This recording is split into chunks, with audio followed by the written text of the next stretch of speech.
Bonjour les enfants. Bonjour les enfants. Aujourd'hui nous allons faire une nouvelle séance de catéchisme. Souvenez-vous de ce que nous avons vu la dernière fois. Nous avons vu que Dieu n'abandonne pas l'homme pécheur.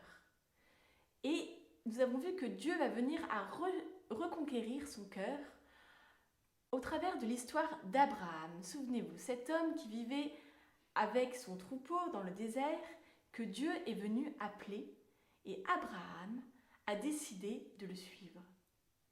Dieu a béni Abraham pour en faire à son tour une source de bénédiction.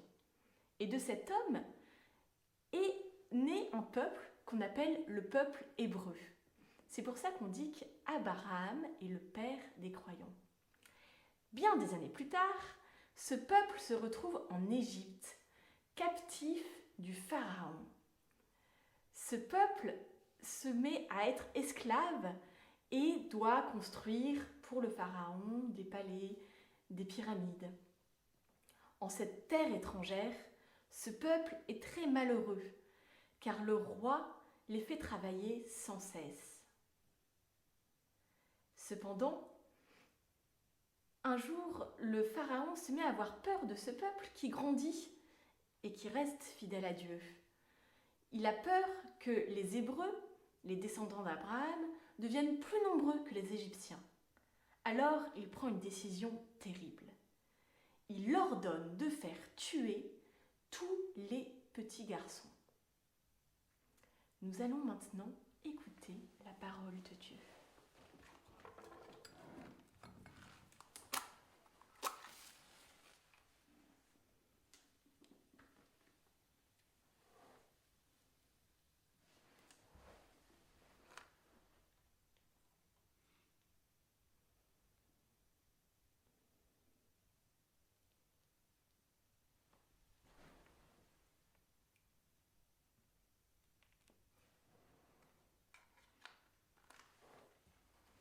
Nous allons faire silence pour bien écouter ce que Dieu a à nous dire dans sa parole.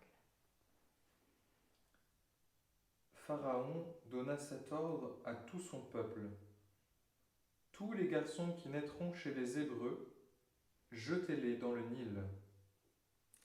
Que va faire Dieu devant cette menace de mort, cette injustice ? Dieu ne peut pas abandonner son peuple. Il n'oublie pas sa promesse. Rien ne peut arrêter son projet d'amour, pas même le mal. Lorsque le peuple se tourne vers Dieu pour crier sa souffrance, Dieu l'entend. Il va réaliser son projet de salut. Mais comment va-t-il faire ? C'est encore la parole de Dieu qui va nous le dire. Un homme de la tribu de Lévi avait épousé une femme de la même tribu. Elle donna naissance à un fils. Elle le cacha durant 3 mois. Lorsqu'il lui fut impossible de le tenir caché plus longtemps, elle prit une corbeille de jonc qu'elle enduisit de bitume et de résine. Elle y plaça le bébé et déposa la corbeille au bord du Nil, au milieu des roseaux.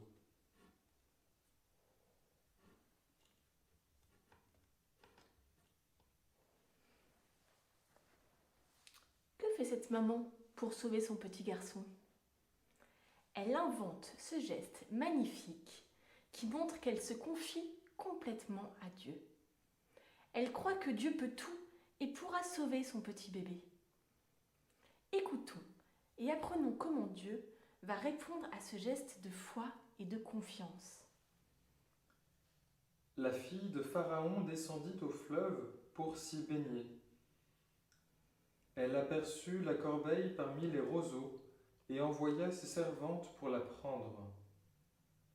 Elle l'ouvrit et elle vit le bébé qui pleurait. Elle en eut pitié et dit : « C'est un petit Hébreu. »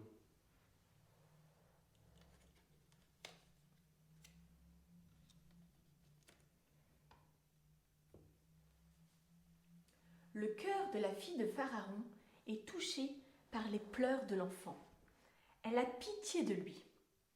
Sans le savoir, elle rejoint le cœur de Dieu. De même que Dieu a pitié de son peuple, elle va avoir pitié de ce petit enfant. Elle redonne le bébé à sa maman pour qu'elle le nourrisse. Mais quand il aura grandi, elle le reprendra et l'élèvera comme son propre fils. Elle lui choisira un nom, Moïse, ce qui veut dire sauver des eaux. La fille de Pharaon ne sait pas que dans ce nom, il y a le projet d'amour de Dieu pour sauver tout le peuple. C'est Dieu lui-même qui sauvera son peuple de l'esclavage de l'Égypte et c'est justement par ce petit bébé qu'elle vient de nommer Moïse. Moïse est devenu un petit garçon. Sa maman le ramène à la fille de Pharaon comme elle l'avait promis. Celle-ci l'élève comme son propre fils, comme un prince d'Égypte. Mais Moïse reste dans son cœur un enfant du peuple hébreu. Il fait toujours partie du peuple choisi par Dieu. Une fois adulte, devenu prince d'Égypte, il découvre que ses frères hébreux sont maltraités par Pharaon. Il essaie de les défendre, mais personne ne le comprend, ni les Égyptiens, ni son propre peuple. Donc vous voyez les enfants, Moïse a grandi. Rejeté par tous, il doit s'enfuir du pays. Il vit comme berger dans le désert. Dieu, quant à lui, ne l'oublie pas. Il a toujours un projet d'amour pour lui et veille sur lui et sur son peuple. Il va donc se révéler à lui. Écoutons à nouveau la parole de Dieu. Moïse gardait son troupeau. Il le mena au-delà du désert et parvint à la montagne de Dieu. Le Seigneur lui apparut au milieu d'un feu qui sortait d'un buisson. Moïse regarda. Le buisson brûlait sans se détruire. Moïse se dit alors : « Je vais faire un détour pour voir cette chose extraordinaire. Pourquoi le buisson ne brûle-t-il pas ? » Que signifie, quel signe de sa présence Dieu donne-t-il à Moïse ? Vous voyez les enfants, il apparaît au milieu d'un feu. Qu'est-ce que ça fait le feu ? Le feu, ça éclaire. Ça nous montre que Dieu est lumière.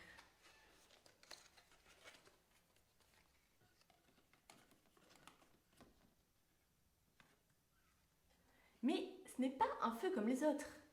C'est un feu qui brûle sans détruire. Dieu montre ainsi à Moïse qu'il est éternel. C'est un feu qui ne s'éteint jamais. Il est donc source de vie.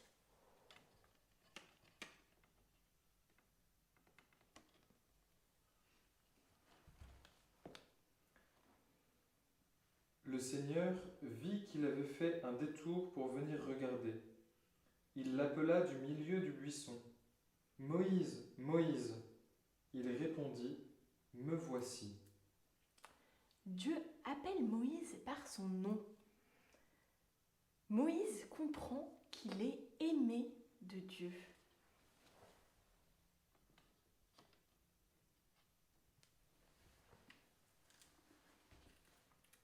Que va faire Moïse ? Touché par l'amour de Dieu, Moïse répond immédiatement par ces deux mots : « Me voici ». Dieu continue son dialogue avec Moïse. Il lui apprend à se tenir en sa présence.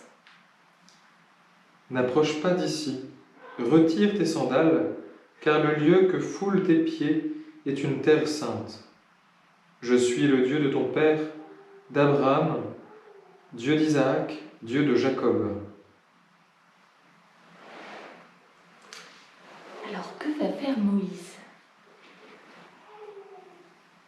Il se prosterne devant Dieu.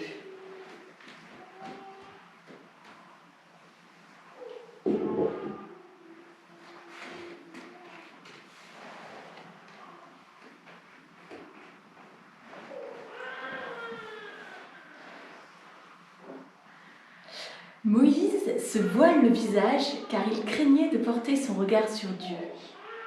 Moïse a enlevé ses sandales et se voile la face. Qu'est-ce que cela veut dire ? Moïse est attiré par Dieu. mais il se sent tout petit devant lui. Il ne peut se tenir n'importe comment devant son Dieu. Il se prépare pour écouter et recevoir la parole de Dieu. J'ai vu la misère de mon peuple qui est en Égypte, et j'ai entendu ses cris sous les coups des chefs de corvée. Oui, je connais ses souffrances. Je suis descendu pour le délivrer des Égyptiens et le faire monter vers cette terre que j'ai promise à Abraham. Et maintenant, va, je t'envoie chez Pharaon. Tu feras sortir d'Égypte mon peuple. Dieu révèle à Moïse le secret de son projet d'amour. Il a entendu le cri des Hébreux et c'est Moïse qui l'a choisi pour délivrer son peuple de cet esclavage. Alors les enfants, comment Moïse va-t-il répondre? Moïse a peur, il se sent faible, incapable de faire cela. Il se souvient que lorsqu'il était prince là-bas, personne ne l'écoutait. Aussi, Moïse discute avec le Seigneur et il résiste un peu. J'irai donc trouver les fils d'Israël et je leur dirai, le Dieu de vos pères m'a envoyé vers vous. Ils vont me demander, quel est son nom? Que leur répondrai-je? Alors, pour la première fois, Dieu va révéler son nom aux hommes. Il va donner un nom à Moïse.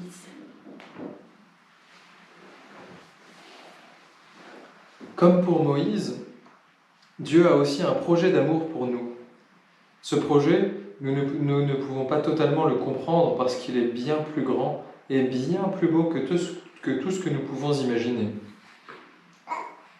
Donc les enfants, vous voyez cette histoire qu'on vient de vous raconter?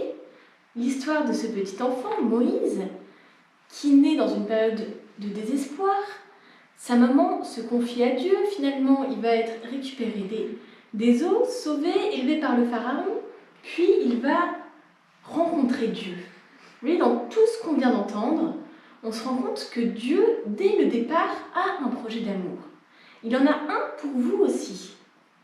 Alors, réfléchissez, ça va être le moment de réfléchir avec vos parents à quel peut être ce projet d'amour pour vous aussi, puisqu'il en a un pour chacun de nous. Alors, est-ce que vous avez envie de connaître ce projet d'amour? Est-ce que vous voulez bien faire confiance à Dieu? Et comment est-ce que vous allez montrer à Dieu que vous lui faites confiance? Quelle place allez-vous donner à Dieu dans votre vie? Voilà, donc ça c'est une question que vous allez pouvoir vous poser en famille. Mais Moïse a compris que Dieu donc, est vraiment avec son peuple.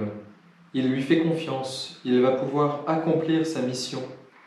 Avec la force de Dieu, il va trouver Pharaon pour lui demander de laisser son peuple sortir d'Égypte. Donc vous voyez que c'est une grande joie d'apprendre avec Moïse que l'amour de Dieu est éternel, toujours vivant. Dieu ne change pas. Il a toujours été avec son peuple. Il est toujours avec nous et il sera toujours présent. Devant un si grand mystère d'amour, faisons comme Moïse. Tournons-nous vers le Seigneur. Offrons-lui notre cœur. Il le transformera, le remplira de sa force, de son amour. Nous pourrons alors continuer son œuvre d'amour. Nous nous mettrons sans peur au service de nos frères. Voulez-vous vous aussi connaître le nom de Dieu?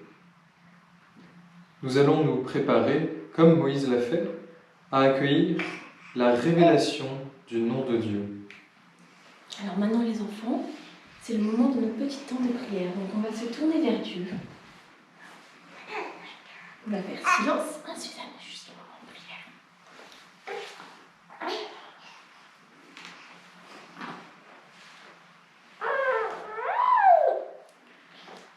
Dieu donne son nom. Nous nous trouvons devant son mystère. Dans ce nom, Dieu dit ce qu'il est. De quel nom on peut l'appeler? Ce nom signifie « Je suis celui qui suis. Je suis toujours avec vous. » Ce nom nous dit quelque chose de Dieu. Dieu est proche de nous, il est avec nous, et pourtant, il est bien plus grand que nous. Voilà, et bien Seigneur, on se tourne vers vous aujourd'hui, avec tous les enfants, et puis on vous demande de nous révéler quel est ce projet d'amour que vous avez pour nous, et de nous apprendre aussi à rentrer en contact avec vous et à vous suivre.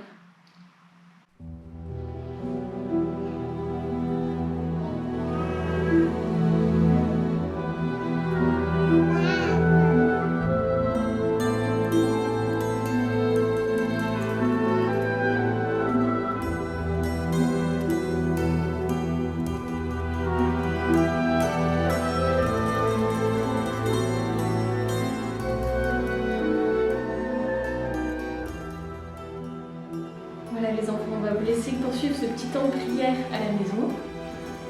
Et puis on vous enverra, je vais vous envoyer la petite activité à faire. Et on vous dit à bientôt. Bonne entrée dans le temps de l'Avent. Donc le temps de l'Avent, c'est ce temps qui nous prépare à Noël, puisque dans 4 dimanches, ce sera Noël. Donc voilà, donc vous allez aussi pouvoir préparer ce temps de Noël avec vos parents. Et voilà, et donc Suzanne a terminé cette petite séance de catéchisme avec vous.